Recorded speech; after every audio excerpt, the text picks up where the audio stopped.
Hi, Internet. Purple Hair Diff is here. And we're covering issues 5 through 8 of Preacher. I hope you've read up to that point because I don't want to ruin anything for you. And I also hope you read up to that point because it was fucked up. And I want someone else to suffer just as much as I am right now. So it all kind of starts with this guy who claims he's the unluckiest cop in the world. And that's because no matter how hard he tries, no matter how many, arrests he makes or, fuck-ups he has, well, everyone just kind of looks down on him. And even the happy accidents, he still sees them as the unluckiest things in the world. And then we have his partner, who's kind of like the Superman of cops. He's a complete badass, but at the same time, he's incredibly racist and homophobic, and he says slurs that, no one in the world should ever say. But he says them all the same. And then the comic starts talking about how Jesse and Tulip split up, and how they're trying to get each other to talk about their past, but neither one of them want to give it up. And then we have Cassidy trying to call up an old friend who supposedly knows a little bit more about this whole missing God thing, and, well, he calls him up to help. And then, we go to the police department where the everyman cop and the unluckiest cop in the world, they're like, kind of chilling. But there's a lot of, police brutality. And, yeah. Oh, man, I skipped a part. Oh, but you'll understand why I skipped it. You see, we see this guy, and he's being tortured. But the most disturbing part is the guy doesn't have a face. No face. No face at all. And, and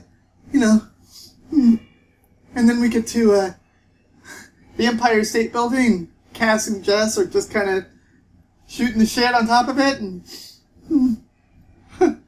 Cass decides he's going to, just jump off the top. Oh. And then the issue ends with, the everyman cop kind of getting a very, very lewd call and kind of cowering in the corner because of it. So in the next issue, Cass and Jess are playing pool in this bar, and the barman's totally knocked out. And, Cass and Jess are keeping tabs on how much alcohol they're drinking, but they knocked him out because they wanted to. Anyways, Tulip is talking on the phone privately in her hotel room when Jess decides to listen in privately on her conversation, and he finds out that she's being threatened over the phone, viciously.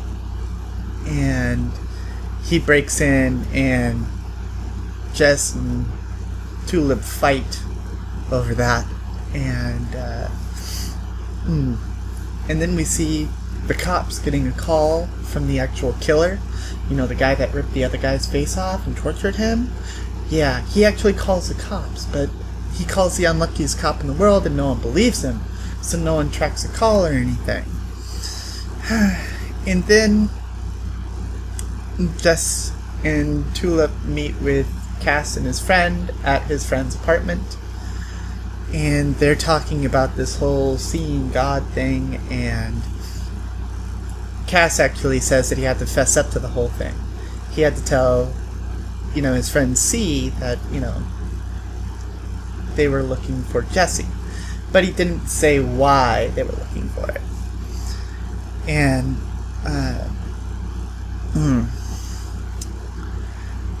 and so C says, I found what you're looking for. I found some guys that actually saw God. Why don't you come with me? And since C knows about Cassidy's whole vampirism thing, he says, "Why don't you stay in my apartment because it's about to be daybreak?" And so all three of those guys leave with Cassidy in the apartment. And they go to a large building, and C says, the guy's up there. And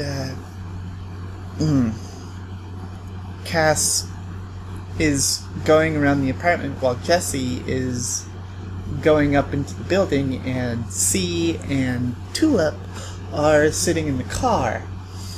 And Cass finds something startling in his fridge, but we don't exactly see what that is. And Jesse is getting closer to the apartment, and then C does something crazy. He stabs Tulip right through the hand. And that's where that issue ends. It's insane!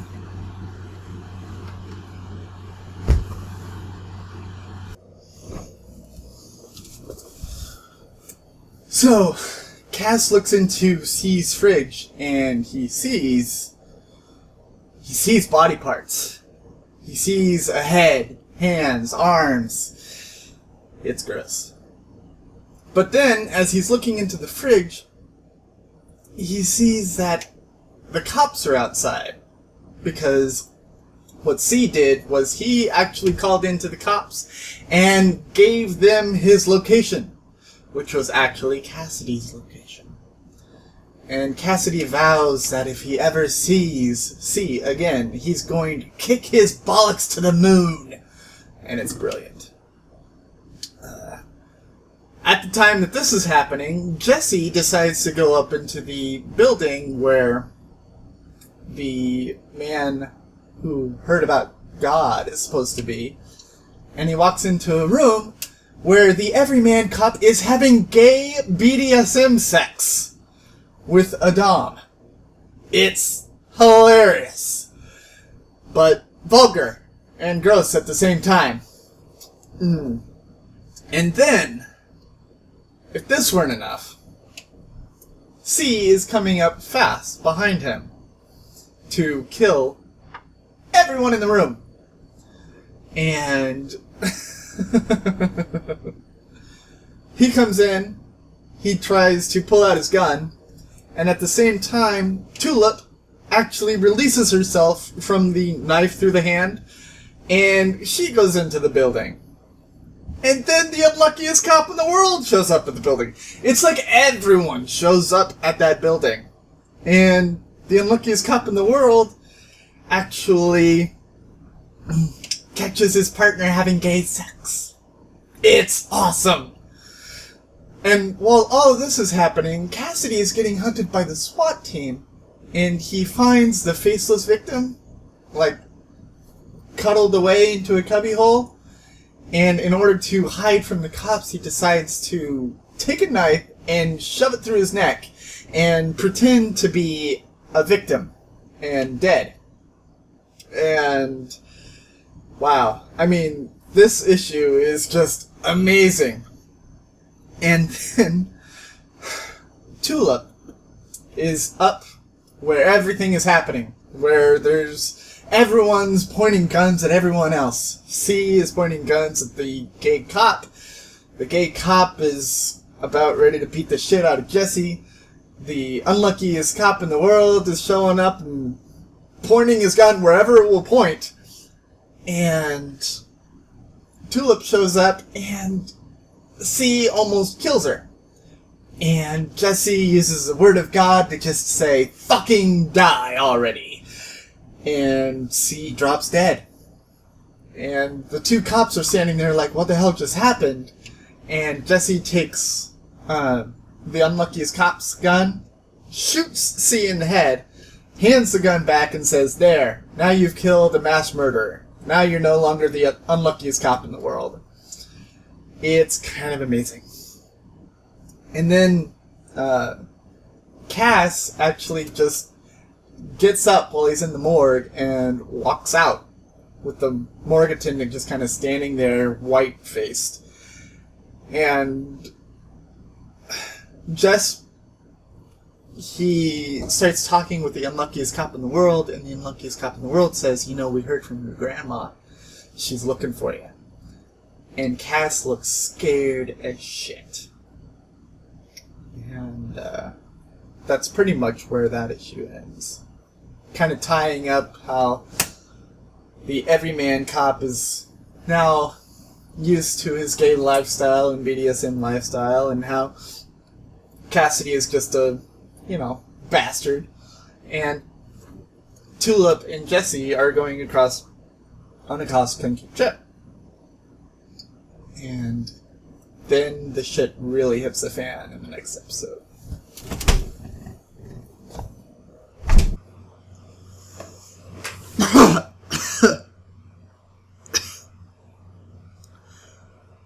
The last issue we're covering today starts with Jesse and Tulip tied to chairs. But not before there's a flashback to 1974 where little baby Jesse watches his daddy being shot right in front of him. And so Jesse and Tulip are tied up, and then it goes just a little bit farther back to the beginning of the day, and they're driving cross country. Jesse and Tulip are discussing Tulip's past, and how Tulip was tired of being a 2-bit waitress, and how Tulip was tired of handsy guys just groping her all day long.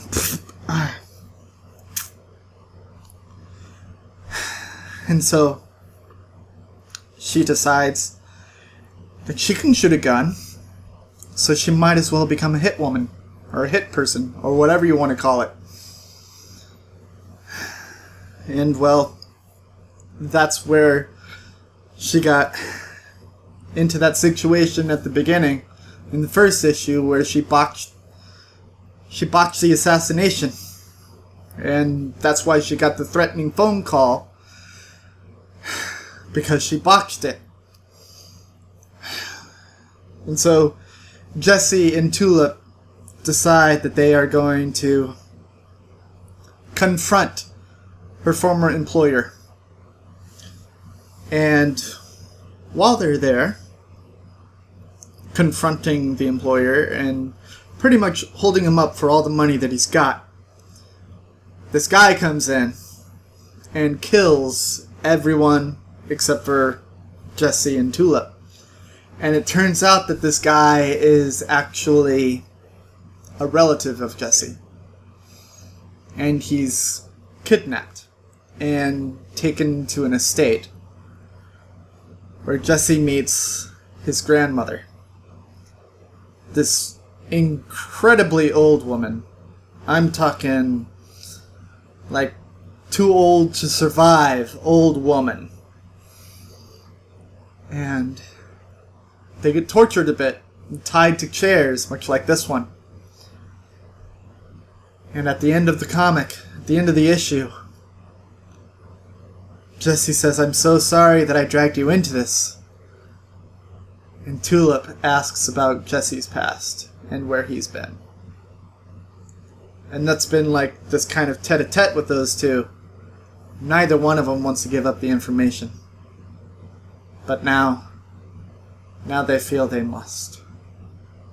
And you'll find out about that in the next video. But first, I have so many questions. Wow. Just wow. Those are some issues. I mean, not just the comics, but like the characters have some incredibly deep issues. But I promised that I had questions for you. And the question that I have for you today, this was kind of about betrayal and someone shocking the pants off of you. It seems to be the comics MO, just go for the shock. And I'm wondering, Have you ever been shocked like that before? When was it? Was it a TV show? Was it an actual person? When have you ever been so shocked that hairs stood up on the back of your neck? The question that I had yesterday was, what would you do in order to keep your relationships? And the answer is easy. I would do anything that I could for the people that I cared about, for the people that I liked. Mostly because the people that I have in my life would do the same for me. So it's kind of like, if they help me, I help them. And I know that if I help them, eventually they'll want to return the favor. And I like that kind of relationship. But, anyways, I do have another question for you. It's the same question that I had yesterday, because I'm having trouble deciding which book to read for you next in the Pages Before Screen series. So, here are some options. We have Pines by Blake Crouch, and this book is what the TV show Wayward Pines is based off of. I never actually finished this book, and I haven't watched any of the TV series, so it would all be brand new to me, just like the Preacher series and Soccer Blue and everything else that I've done so far. I also have Ring, which is based off of the popular Japanese horror movie, and American remake. I saw the American remake when it first came out once, and then I never saw it again. So if I read this book, it'll still be a little bit fresh. So that's another option. I also have American Gods by Neil Gaiman, because it was announced that this is being turned into an HBO TV series. They actually recently posted pictures of Gillian Anderson as Lucille Ball, and she looks amazing. So I could read that one for you too. Or if you have another book that you would like me to read that's being turned into a TV show or movie, please let me know in the comments, and I will see about grabbing it and reading it. I've been the Purple Hair Doofus, reminding you to watch your pajama radius, and I will see you all in the next 4 issues of Preacher by Garth Ennis. Toodles!